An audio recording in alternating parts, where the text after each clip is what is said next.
विलायचे ना बारीक करते मी। पाव किलोला पाव किलो मैदा। आता मी कणिकला तेल लावते। एकदम मस्त झाले, नरम पण झाले, एकदम खुसखुशीत पण झाले। नवीन रेसिपी पाहण्यासाठी लाईक करा, सबस्क्राईब करा आणि ही घंटी वाजवा। नमस्ते, मी आज तुम्हाला घाटावरच्या पोळ्या बनवून दाखवते। म्हणजे मी बनवत नाही, या बनवत आहे। आणि त्यासाठी लागणारं पहिलं साहित्य दाखवते। ही चण्याची डाळ कुकरला लावून त्याच्यामध्ये गूळ टाकून घेतलाय। पहिली कुकरला लावून 4-5 शिट्या करून घेतले आणि त्याच्यामध्ये गूळ टाकलाय।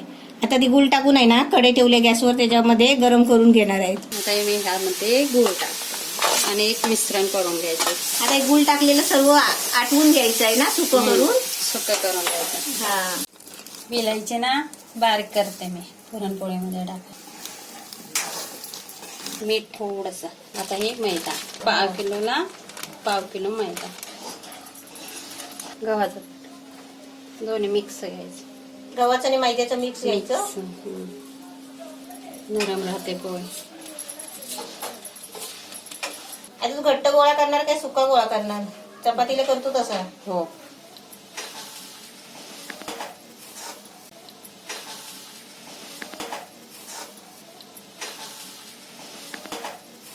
आता मी कणिकला तेल लावते थोडं, म्हणजे हाताला लागत नाही ना, हाताला चिपकत नाही, थोडंसं तेल लावून मळायचं।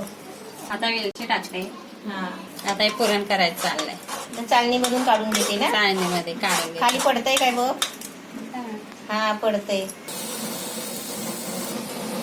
पडल्याला रुमाल बांधते। रुमाला बांधून का ते? पोळपोटाला, म्हणजे पुरणपोळी चिटकत नाही। अच्छा, तो इस्टोवर भाजते, ते शेगडी वरती आहे म्हणून। खाली पाय दुखतात ना वरती। हा, ते लगेच लाटून भाजायला लागतात ना, नाही तर 2 माणसं पाहिजे। दोनच लागतात तसे।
लसूण, तू काय काय घेतलंय?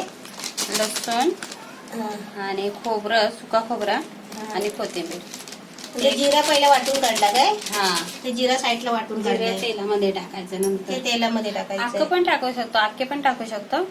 आणि बारीक बारीक केलं तर मस्त वास येतो, चांगलं वास येतो। पाणी टाकलं आता जरा मसाल्यामध्ये।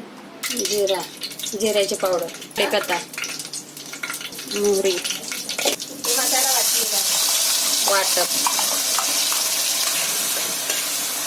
हळद, लाल तिखट, तुमचा घाटी मसाला, पाणी थोडंसं। हे मसाला चांगला हे करून घ्यायचा। पुरणाचे पाण्याची आमटी। मीठ टाकते आता मी, चवीनुसार टाकायचं। कोथिंबीर वरून टाकायची। आता शेक तयार झाले।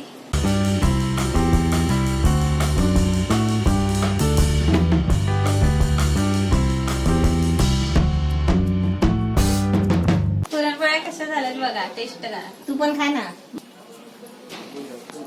हे तुझं शेक पण चांगलं झालंय।